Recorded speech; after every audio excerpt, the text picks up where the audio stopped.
Hello friends, मैं आपका doctor Pankaj Chaturvedi, dermatologist from new Delhi. लेकिन आज मैं आपको स्किन के बारे में नहीं, कोविड-19 के बारे में कुछ बहुत ही इम्पॉर्टेंट इन्फॉर्मेशन दूंगा। जैसा कि आप जानते हैं कि कोविड की वजह से हज़ारों की तादाद में लोग प्रतिदिन मर रहे हैं। केओटिक माहौल है हर जगह, ऑक्सीजन नहीं है, बेड्स नहीं है, हेल्थ सिस्टम क्रैश कर चुका है। लोगों को समझ में नहीं आ रहा कि वो करें तो करें क्या। मैं आपको कुछ ऐसी इंपॉर्टेंट इन्फॉर्मेशन दूंगा जो किसी की लाइफ सेव करने में बहुत ही हेल्पफुल होगी। सबसे पहले ये समझिए कि ये बीमारी किस तरह की है। कोविड-19 एक नॉर्मल डिजीज़ नहीं है। ये बहुत ही वियर्ड डिजीज़ है जिसके 2 फेजेस होते हैं, फेज़ 1 एंड फेज़ 2। फेज़ 1 होता है पहले 6 दिन का, फेज़ 2 होता है दूसरे 6 दिन का। 12 दिन की डिजीज़ है, first 6 days and second 6 days.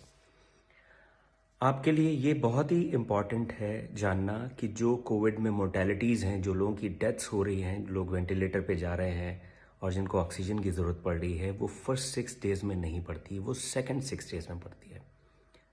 This Covid is dangerous in the second phase, not in the first one. तो अगर आप टाइमली आइडेंटिफाई कर लें कि आपका ये जो सेकेंड फेज है कब शुरू हो रहा है और टाइमली अगर आप ट्रीटमेंट शुरू कर दें तो आप उस ऑक्सीजन वाले फेज में जाने से बच सकते हैं। तो सबसे पहले जिस दिन आपके सिम्टम्स शुरू होते हैं कोविड के, fever, body ache, diarrhoea, loss of smell, loss of taste, या जिस दिन आपकी रिपोर्ट पॉजिटिव आती है, दैट इज डे 1, तो फर्स्ट 5 डेज आप नॉर्मल मेडिसिन लेंगे, doxycycline, azithromycin, ivermectin, vitamin C, zinc, Fabiflu. इसमें अपनी डाइट पे फोकस करें, हाइड्रेट करें और रेस्ट करें। इसमें आपको पैनिक होने की ज़रूरत नहीं है। आपको केयरफुल रहना है जिस दिन आपका 6th डे है और 7th डे है। 6th एंड 7th डे से आप केयरफुल हो जाएंगे और अगले 1 हफ्ते तक you will be very very careful, because इसी फेज में कॉम्प्लिकेशंस बिल्डअप होते हैं और इसी फेज में लोगों की डेथ्स होती है। 6th डे आप एक CT स्कैन कराएंगे चेस्ट का और एक टेस्ट आप कराएंगे इन्फ्लेमेटरी मार्कर्स का, जिसमें CRP सबसे इंपॉर्टेंट है। कुछ और भी टेस्ट हैं जैसे डी डाइमर और इंटरल्यूकिन 6, अगर करा लें तो बेटर है, और कंप्लीट ब्लड काउंट। अब इनका रोल क्या है? इनका रोल ये है कि अगर 6ठे दिन आपका CT स्कैन माइल्ड है तो इसका मतलब ये है कि आपकी जो डिजीज़ है वो आपको ज़्यादा ट्रबल करने वाली नहीं है।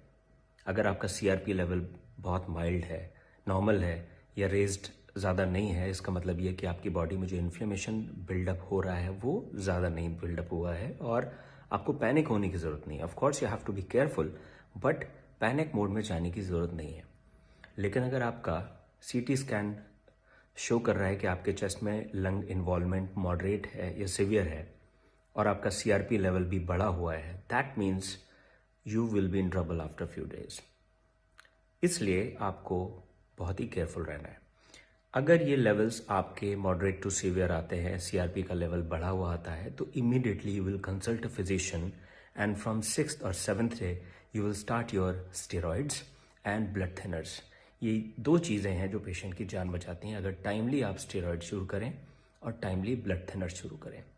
लेकिन इसका मतलब ये नहीं कि आप अपने आप को सेल्फ मेडिकेट करें, क्योंकि अगर स्टेरॉइड्स आपने फर्स्ट फेज में ले लिए, क्योंकि आजकल सोशल मीडिया पे और व्हाट्सएप यूनिवर्सिटी में बहुत सारे लोग ज्ञान देते हैं कि हाँ स्टेरॉइड्स बड़े यूज़फुल हैं, और जैसे ही पेशेंट्स की रिपोर्ट आती है डे 1 से वो स्टेरॉइड शुरू कर देते हैं। That is bad. अगर आपने स्टेरॉइड्स फर्स्ट फेज में लिए, they will be dangerous for you, because उस वक्त वायरस रेप्लिकेट कर रहा होता है और उस वक्त अगर आप स्टेरॉइड्स ले लें फर्स्ट 5 to 6 डेज में, दे विल बी हार्मफुल। तो जो भी मेडिकेशंस लेने हैं वो अपने फिजिशियन और अपने डॉक्टर की एडवाइस पे ही लेने हैं। तो 6th और 7th day are very crucial. अगर टाइमली आपने ब्लड थिनर्स एंड स्टेरॉइड्स शुरू कर दिए, आपके प्रॉब्लम में आने के चांसेस काफ़ी हद तक कम हो जाएंगे। अब मेजर इशू क्या है? हमारा कॉमन टिपिकल इंडियन माइंडसेट कि जैसे ही हमारा 5वें दिन फीवर कम होता है हमें लगता है वी आर फाइन, हम ठीक हो गए। शुरुआत के 5 दिनों में हम हर 3 घंटे में अपना ऑक्सीजन लेवल चेक करते हैं, लेकिन 5th डे जब हमारा फीवर नॉर्मल हो जाता है, we throw away our oximeter, हमें ध्यान नहीं रहता कहाँ रखा हुआ है, and we forget to measure any kind of oxygen saturation, right? Of course fever comes down, 5th, 6th, 7th day कुछ नहीं होता, 8th डे भी कुछ नहीं होता, 9th day suddenly person starts feeling shortness of breath, weakness, कई लोग फेंट हो जाते हैं, कई लोग ब्लू पड़ने शुरू हो जाते हैं, क्योंकि that is the time when the oxygen dips suddenly. Covid में एक मेजर इशू है हैप्पी हाइपोक्सिया। दैट मीन्स जब तक ऑक्सीजन सैचुरेशन 80-85 तक नहीं चला जाता, पेशेंट को फील ही नहीं होता, वो नॉर्मल रहता है।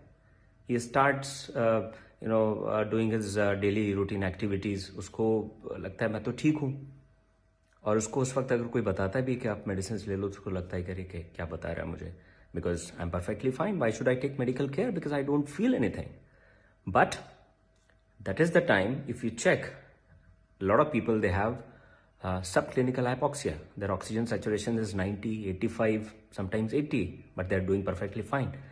But that is the time when we have to be very very careful and the person needs medicine, because उसके बाद का जो फेज है जिसमें ऑक्सीजन सैचुरेशन और डाउन जाता है, there is sudden deterioration of the patient. उसके बाद ऑक्सीजन की जरूरत पड़ती है, देन यू स्टार्ट पैनिकिंग कि ऑक्सीजन सिलेंडर मुझे चाहिए, मुझे ऑक्सीजन चाहिए। We know that we are having short supply of oxygen, oxygen demand बढ़ी है। Overnight we can't produce 20 times 50 times more oxygen. No country can. So after 6th day you will check your oxygen saturation every 2 hours. हर 2 घंटे पे आप अपना oxygen saturation check करेंगे। कैसे check करेंगे? Right hand, या अगर आप लेफ्ट हैंडेड पर्सन है तो आपका लेफ्ट हैंड, उसकी मिडिल फिंगर, और वो भी तब जब ये मूव ना कर रही हो। तो इसको आप स्टेबल पोजीशन में रखेंगे, ऑक्सीमीटर लगाएंगे और कोशिश करेंगे कि इसमें कोई मूवमेंट ना हो। उस वक्त आप अपना ऑक्सीजन सैचुरेशन चेक करेंगे।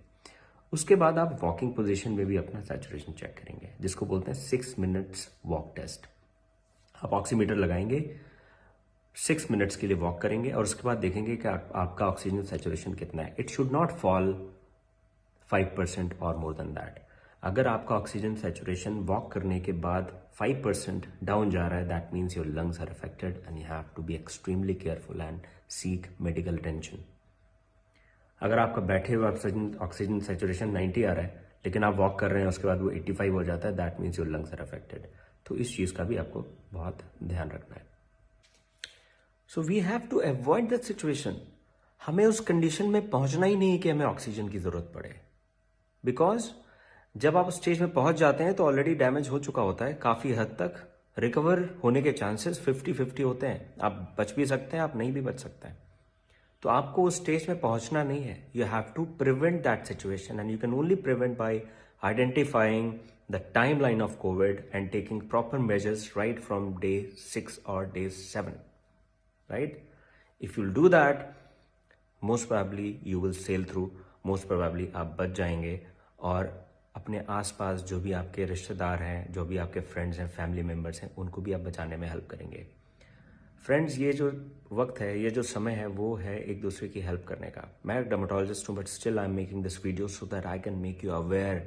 Most of the people who are suffering right now, they are suffering because they couldn't take timely measures, क्योंकि उनको पता नहीं था कि प्रॉब्लम 6th-7th डे से शुरू होती है।